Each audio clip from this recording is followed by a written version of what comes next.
আল্লাহ আপনাকে চেয়ার দিছে, সম্মানিত করছে, প্রেসিডেন্ট হয়েছেন, তারপরে মেম্বার হয়েছেন। এই চেয়ারের যদি অবমাননা করেন, এই চেয়ারের যদি অপব্যবহার করেন, তাহলে আপনাকে এখান থেকে আল্লাহ সরাইয়া দিতে টাইম লাগবে না। চিন্তা করে খায়েন পয়সা।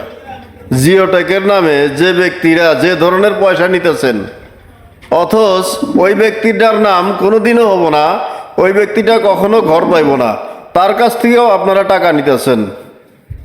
যে ব্যক্তিরা নিতেছেন না তাদের কাছে, তাদের কথা বলতেছি না, যারা নিতেছেন তাদের কথা বলতেছি। আপনাদের এই চেয়ারের মর্যাদা রাখতেছেন না, আল্লাহ আপনাদেরকে উঠায়া ফেলাইতে কখনোই টাইম লাগবে না। অল্প সময়ের মধ্যেই আপনাদেরকে আল্লাহ নিস্তেনাবুদ করে দিব। এই চেয়ারে থাকার যোগ্য না আপনি, আপনাকে সরাইয়া দিব আল্লাহ।